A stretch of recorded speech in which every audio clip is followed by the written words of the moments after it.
Izin memperkenalkan diri. Nama saya Martin Parlian Ababa dari kelas MJ402 Prodi PJJ Manajemen S1. Izin memaparkan materi UTS dengan mata kuliah Manajemen Perbankan. Adapun topik layanan perbankan yang saya pilih adalah layanan perbankan dengan fasilitas QRIS. Sebagai pengguna aktif layanan perbankan digital, saya merasa bahwa kehadiran fasilitas QRIS sangat membantu dalam aktivitas sehari-hari. Dengan QRIS, saya tidak perlu lagi membawa dompet atau mencari uang tunai saat berbelanja makanan di restoran atau membayar parkir. Cukup membuka aplikasi mobile banking, scan QR, dan transaksi langsung selesai dalam hitungan detik. Keunggulan utama yang saya rasakan adalah kepraktisan dan kecepatan. Saya juga merasa lebih aman karena tidak perlu menyentuh mesin edisi atau menyerahkan kartu berkasir yang bisa berisiko terhadap penyalahgunaan data. Selain itu, semua transaksi tercatat otomatis di aplikasi bank sehingga saya lebih mudah memantau pengeluaran. Tantangan yang dihadapi, yang pertama, keterbatasan akses internet. Kedua, ketergantungan pada smartphone dan aplikasi. Ketiga, edukasi dan literasi digital yang rendah. Empat, gangguan teknis pada aplikasi. Kelima, tidak semua merchant menyediakan QRIS. Dan keenam, batasan transaksi.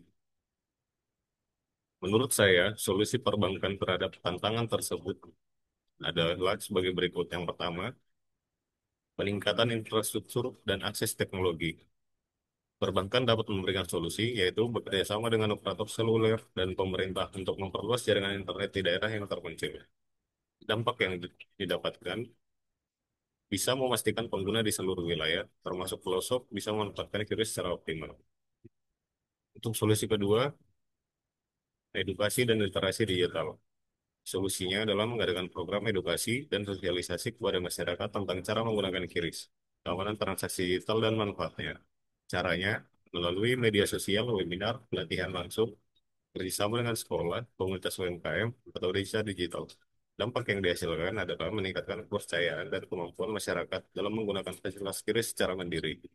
Untuk solusi yang ketiga, penyempurnaan aplikasi mobile banking. Solusi ini mengembangkan aplikasi mobile banking yang lebih user-friendly, ringan, dan stabil, dan dapat digunakan di berbagai macam jenis perangkat dengan spesifikasi rendah. Fitur tambahan, mungkin perbankan dapat memberikan panduan interaktif, bantuan langsung atau live chat, dan konfirmasi real-time agar pengguna merasa aman dan nyaman. Untuk solusi keempat, dukungan dan insentif untuk merchant. Solusi bank dapat memberikan bantuan teknis, subsidi alat scan QR, atau insentif bagi UMKM agar bersedia menggunakan QRIS. Dampak yang dihasilkan, semakin banyak merchant menerima QRIS, sehingga pengguna tidak terbatas dalam memilih tempat bertransaksi.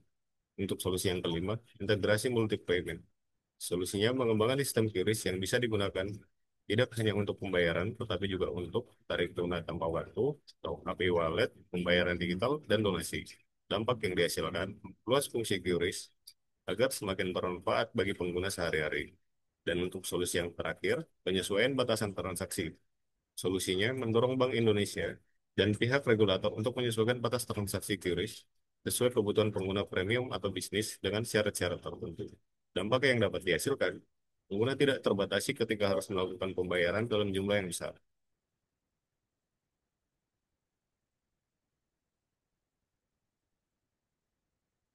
Kesimpulan dari layanan perbankan ini, saya dapat menyimpulkan bahwa perbankan memiliki peran yang sangat penting dalam memastikan fasilitas QRIS bisa dimanfaatkan secara luas, merata, dan aman.